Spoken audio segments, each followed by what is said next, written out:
Imagine waking up one day and realizing that every choice you've made, where you live, the job you hold, the relationships you maintain, the habits you cling to, wasn't entirely yours. You tell yourself it was. You insist that your life is a reflection of your freedom, your independence, your will. And yet something in the pit of your stomach whispers otherwise. What if your so-called freedom is nothing more than a carefully decorated prison? What if the walls you live within are not built by tyrants, governments, or fate, but by your own hands? It's a strange paradox. We long for safety, for predictability, for the reassurance that tomorrow will not devour us whole. And so we build rituals, routines, and boundaries that promise to shield us. But slowly, without realizing it, those same shields become cages. The comforts we cling to become constraints.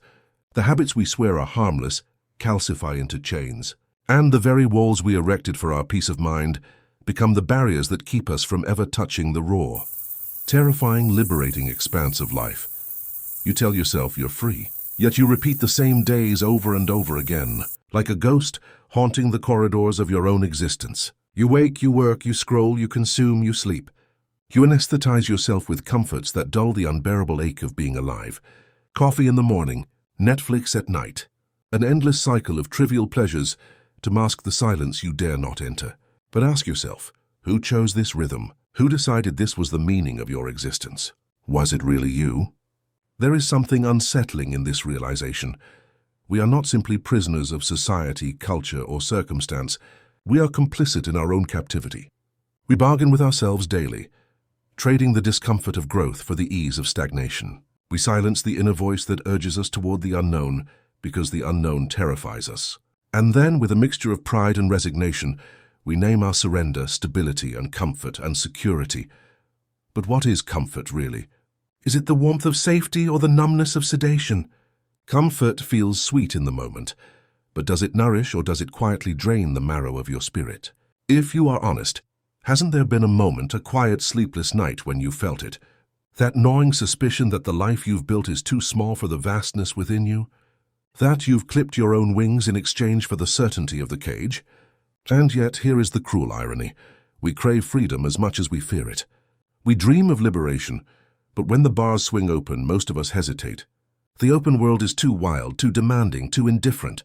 Freedom requires responsibility, and responsibility terrifies us. So we retreat back into the familiar, the predictable, the suffocating embrace of the known. We become, as Nietzsche warned, the last men, creatures who would rather blink comfortably in shallow contentment than burn brightly in the chaos of becoming. What if comfort is not your salvation, but your greatest obstacle? What if every luxury, every convenience, every little indulgence you believe makes life bearable is the very thing preventing you from living fully? Would you dare give it up? Could you? Consider this. Perhaps the true danger of comfort is not that it keeps you safe, but that it keeps you small. It shrinks your world to a manageable cage, while outside a vast, terrifying wilderness of possibility waits. And here lies the paradox that has haunted humanity since the dawn of thought. We demand meaning, yet we chase comfort. We yearn for transcendence, yet we cling to safety. We build cages, and then we decorate them so beautifully that we forget they are prisons at all. But what happens when the decorations fade? When the TV show ends? When the relationship grows stale? When the job that once felt secure becomes meaningless? What happens when the bars of your cage become visible again, gleaming in the dim light of self-awareness? Will you tear them down, or will you convince yourself once more that they were never there to begin with? This is the great question. Why do we build our own cages and call them comfort? What hidden instinct drives us to sacrifice our freedom on the altar of safety? What secret fear makes us prefer the familiar chains of our own making over the terrifying vastness of true possibility?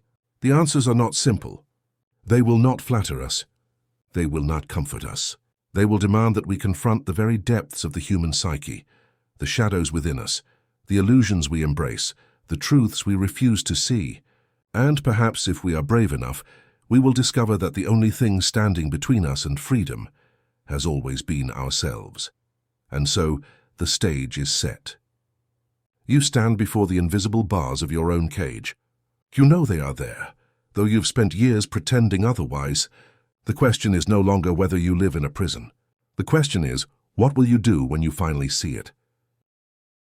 If you look closely, you'll notice that the cage of comfort is not a recent invention. It is not simply the product of modern technology, social media, or consumer capitalism, though these things have amplified it.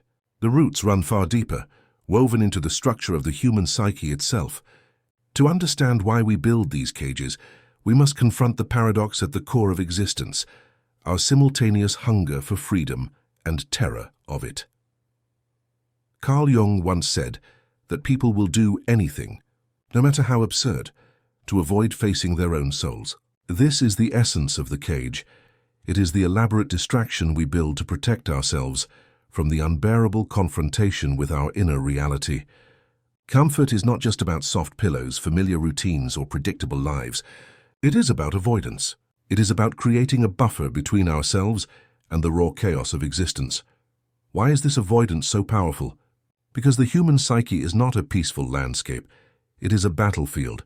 Within you lives not only the light of reason and compassion, but also the shadows of fear, rage, envy, and despair. To truly face yourself would mean to open the door to these shadows, to admit that you are not only the mask you present to the world, but also the hidden darkness you refuse to acknowledge. And this is terrifying. So instead we distract ourselves. We build routines. We seek stability. We call it comfort, but in truth it is the anesthesia we use to silence the war raging inside. Nietzsche, with his piercing gaze into the human condition, called out this tendency with merciless clarity. He warned of the danger of becoming the last man, a creature who seeks nothing higher than his own comfort and safety, who avoids risk and pain at all costs, and who congratulates himself for his mediocrity. The last man blinks and says, "We have invented happiness, but his happiness is shallow, empty, devoid of struggle or transcendence. He is free from suffering, but also free from meaning." In a world of last men, the cage becomes not an exception but the rule. Arthur Schopenhauer went further, suggesting that much of human striving is simply an attempt to quiet the ceaseless, blind will that drives us.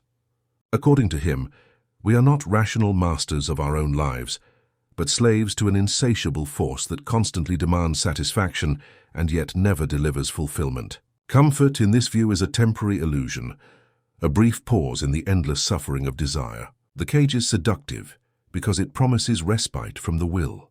But in seeking that respite, we only reinforce the prison, making it harder and harder to escape. Society, of course, has learned to weaponize this weakness. From the earliest age, you are conditioned to seek comfort in conformity. The education system rewards compliance over curiosity. The workplace rewards predictability over passion. Even your social life subtly pressures you to stay within the bounds of the acceptable. Dress like this, speak like that, dream only within the limits that others can understand. Each of these forces whispers the same message: stay safe, stay comfortable, don't risk too much, don't ask too many questions. And slowly, without realizing it, you internalize these whispers until they become indistinguishable from your own voice. Thinkers like Aldous Huxley warned of this in prophetic terms. In Brave New World, he imagined a society where people are not enslaved by force but by pleasure, where comfort itself becomes the mechanism of control.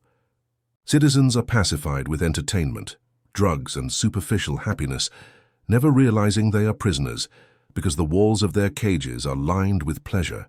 Today, we don't need Huxley's imagined Soma. We have smartphones, streaming services, and endless consumer goods to keep us docile. The result is the same, a population that mistakes sedation for freedom. Yet the most insidious aspect of this hidden problem is not societal, but personal. You can blame capitalism, social media, or cultural conditioning, but none of these would hold power over you if they did not resonate with something deep within your own psyche. Sartre argued that we are condemned to be free. That is, we cannot escape the fact that every moment of our lives involves choice, and with that choice comes unbearable responsibility. To admit this is to admit that you are the author of your own existence, that there is no one else to blame. But most people recoil from this responsibility.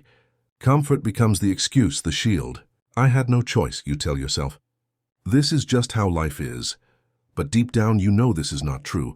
You chose the cage. You continue to choose it. Why? Because comfort masks the abyss. To stare into the void of existence, to realize that life has no inherent meaning, that suffering is inevitable, and that death waits at the end. This is too much for most to bear. Viktor Frankl, who endured the hell of the concentration camps, understood this profoundly. He argued that humans can survive almost any suffering if they can find meaning in it. But without meaning, even comfort becomes unbearable. That is the silent truth. Your cage of comfort cannot save you from despair. It can only hide it for a little while, and so the hidden problem reveals itself. Comfort is not just a lifestyle choice, it is an existential defense mechanism. It shields you from the confrontation with yourself, with freedom, with meaning, with death. It seduces you with stability, while silently draining the vitality of your spirit. And because it feels so good, so normal, you rarely recognize it for what it is. But here is the cost. Every moment you choose comfort over confrontation, you trade a piece of your freedom. Every time you silence your deeper questions with distractions, you tighten the bars of your own cage. And though you may not feel the weight of those bars today, one day you will.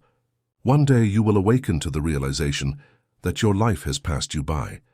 Not in chains forced upon you by others, but in chains you forged yourself. The roots of this problem are ancient, psychological, and philosophical. They lie in the very nature of what it means to be human. But the story does not end here. Because once you see the cage for what it is, the next question becomes unavoidable. What are the consequences of living within it? What unseen forces does it unleash upon your life, your relationships, and your society? And what happens if you never dare to leave it? You may think the cage of comfort is harmless, that it only affects you, that it's simply a matter of personal preference, a lifestyle choice. But cages do not remain invisible forever. They shape you, sculpting your thoughts, your emotions, your relationships, even your very sense of reality.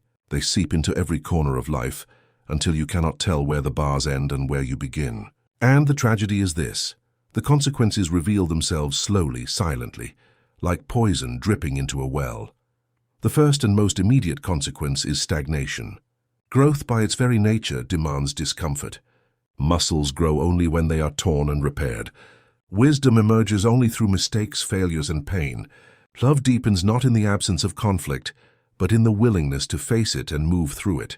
But when comfort becomes your guiding principle, growth halts. You avoid challenge, you shun risk, you cling to what feels safe. And so, while your body continues to age, your soul remains suspended in immaturity, never allowed to expand into the fullness of its potential. This stagnation is not neutral, it is corrosive. You may not notice it at first, but over time it manifests as boredom, restlessness, even depression. You scroll through endless feeds, binge on entertainment, consume more and more stimulation, all in the desperate attempt to fill the void left by the absence of growth. But no matter how much you consume, it never satisfies, because consumption is not creation, and comfort is not fulfillment. The cage keeps you safe, but it also keeps you empty. The second consequence is fear. The longer you remain in comfort, the more terrifying the outside becomes. Think of a prisoner released after decades behind bars, suddenly confronted with the chaotic freedom of the world. Simple decisions overwhelm him. The wide horizon feels unbearable, so he longs to return to the prison, because at least there he knew the rules. You too become this prisoner. The longer you hide from discomfort, the more alien it feels. Eventually, even the smallest risks, speaking your mind, trying something new, confronting a difficult truth, feel impossible.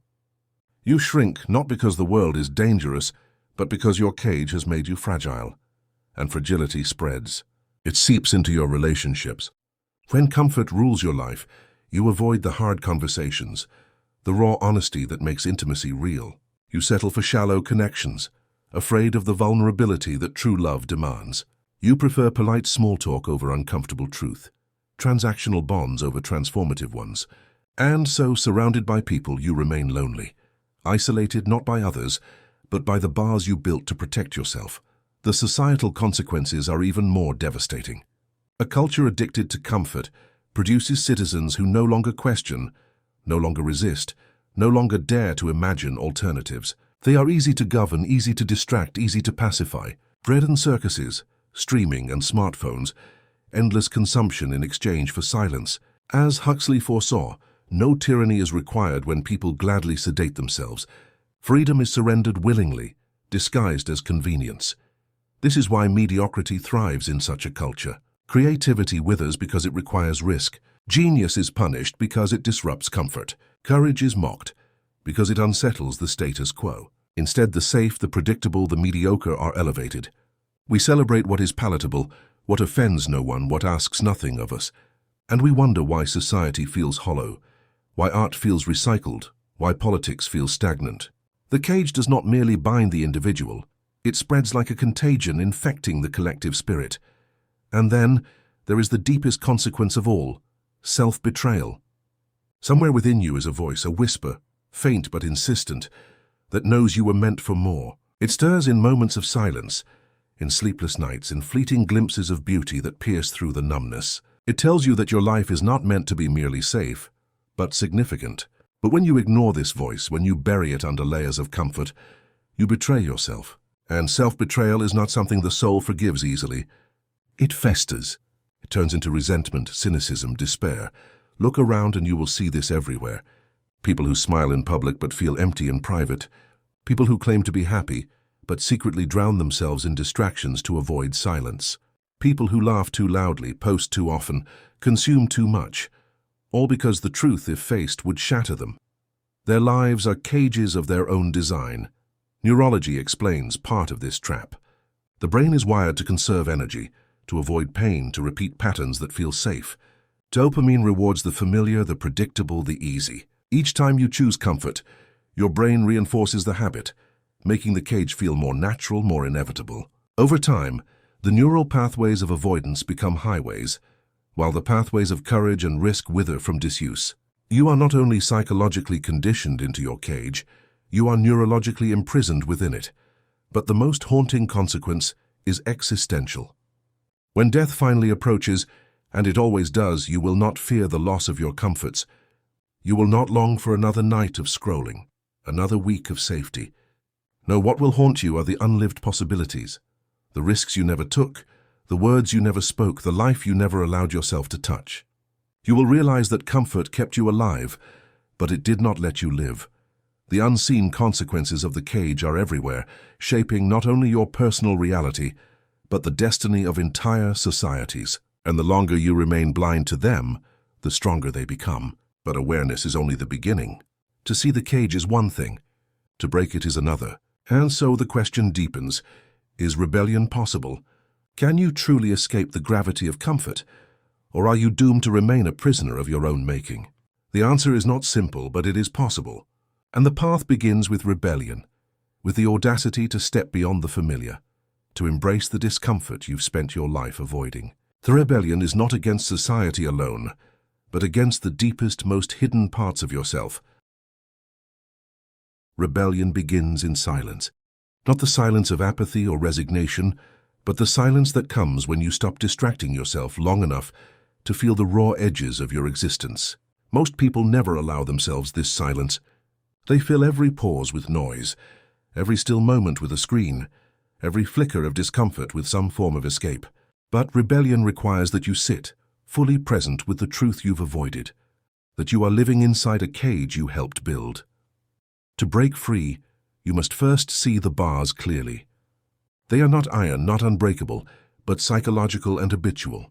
They are the choices you make unconsciously, the job you stay in because it feels safe, the relationships you tolerate because they are familiar, the beliefs you cling to because they shield you from doubt. These are your bars. You cannot dismantle what you refuse to see. Carl Jung spoke often about the necessity of confronting the shadow, the repressed, denied parts of ourselves that we exile in the name of respectability or comfort.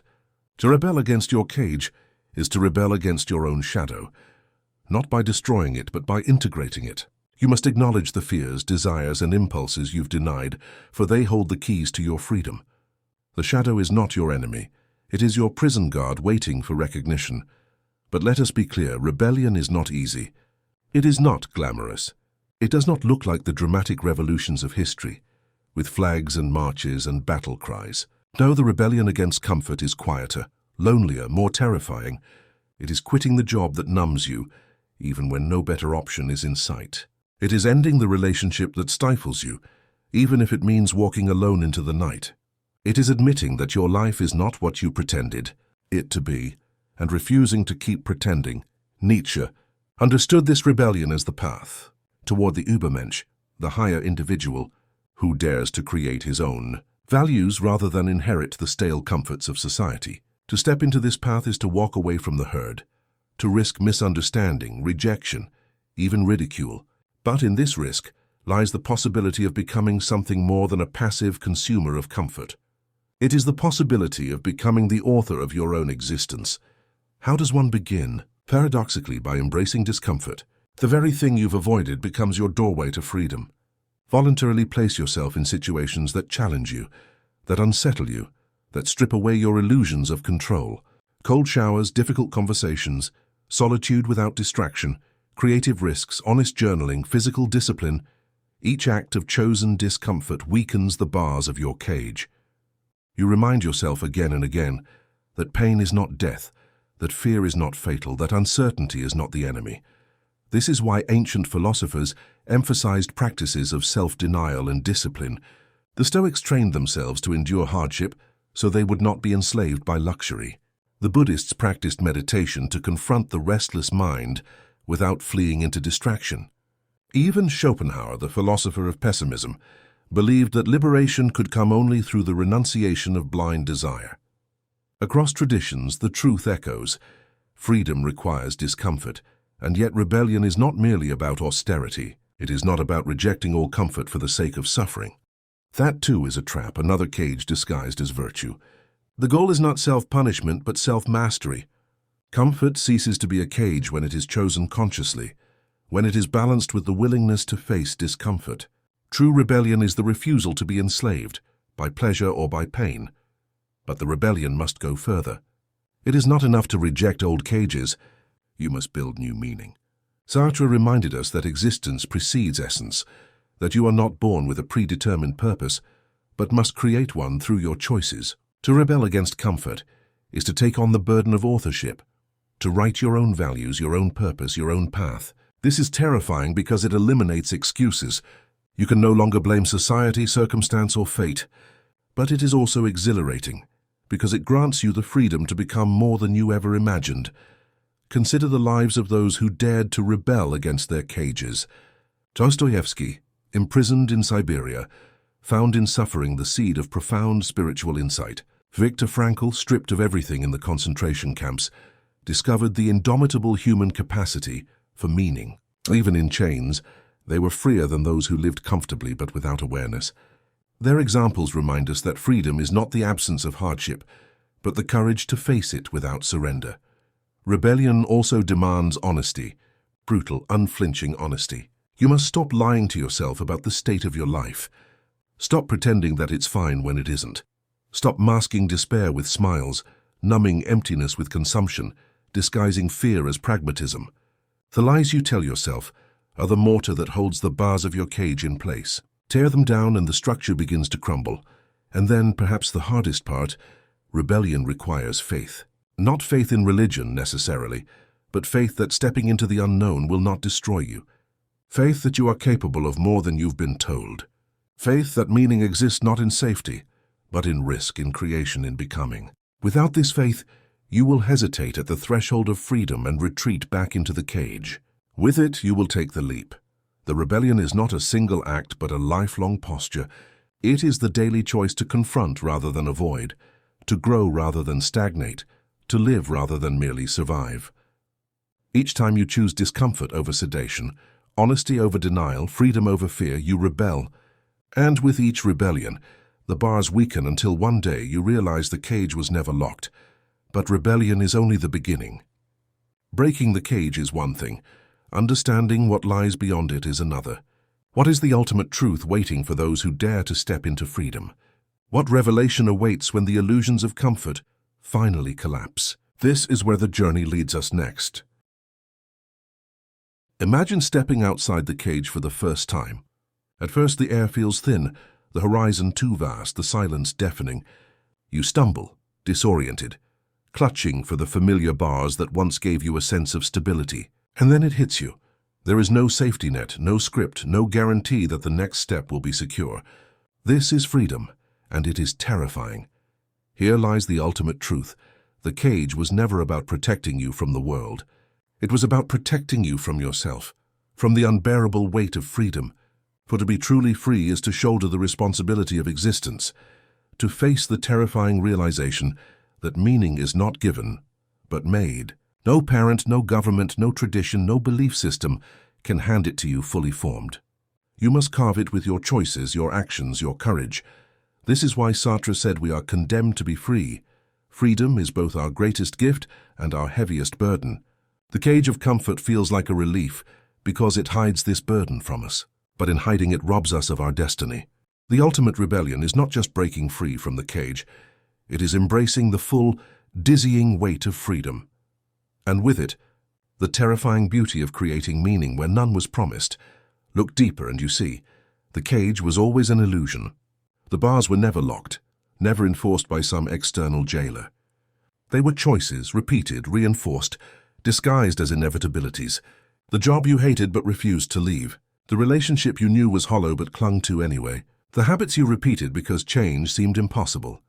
Each choice was a bar, but each bar was yours to remove. The truth is that you were never a prisoner, only a warden of your own soul. And what happens when the cage dissolves? You awaken to a world that is both terrifyingly uncertain and magnificently alive.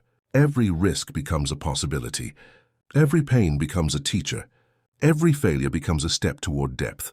You realize that the point of life was never to avoid suffering, but to transform it. Viktor Frankl taught us this, that suffering embraced with courage and meaning becomes the very crucible of the soul. Freedom is not the absence of pain, it is the ability to transmute pain into purpose. The final, most powerful realization is this: comfort was never the goal. Becoming was.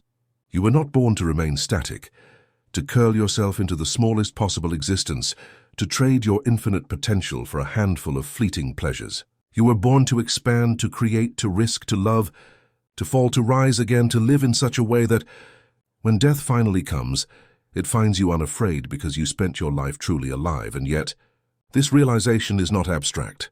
It demands action. To live without the cage means you will be misunderstood, even rejected. Others still inside their prisons will call you reckless, arrogant, even dangerous. They will cling to their comforts and resent you for refusing yours. Do not be surprised by this. Do not be discouraged. Your rebellion is not only for yourself, it is an invitation, a living reminder that another way is possible. This is where philosophy becomes flesh, where ideas become blood and breath. Nietzsche's call to overcome, Jung's call to integrate, Frankl's call to find meaning, they are not intellectual puzzles but lifelines. They point to the same truth. You must live deliberately. You must step beyond the cage of comfort and into the wild, terrifying, luminous expanse of freedom, no matter how uncertain, no matter how vulnerable. And here lies the paradox that completes the circle. The comfort you were chasing in your cage, safety, peace, stability, was never real. It was a mirage. True peace is not found in avoiding discomfort, but in embracing it. True stability is not in clinging to the familiar, but in trusting your capacity to adapt to the unknown. True comfort, the kind that nourishes the soul, is found only when you stop running from life and begin to live it fully. So the question returns to you. What will you do with this truth? Will you retreat into the familiar walls, convincing yourself once more that safety is worth the price of your soul? Or will you step into the wilderness of freedom, trembling but alive, daring to shape your own meaning? The answer is not easy, but it is simple. You already know what your cage is. You already know what you must do. The only question is whether you will do it. Picture this: your life as a story and death as the final page. When the book closes, will you look back and see a tale of repetition, sedation, and safety? Or will you see a story marked by courage, depth, and transformation? The choice and the responsibility have always been yours, and so perhaps the most powerful realization of all is not that you built your cage, but that you can tear it down. The bars are fragile. The door is open. The wilderness waits. Step out, not tomorrow, not someday, but now, because the truth is brutal and beautiful. Your time is limited, your freedom is immense, and your cage was never real.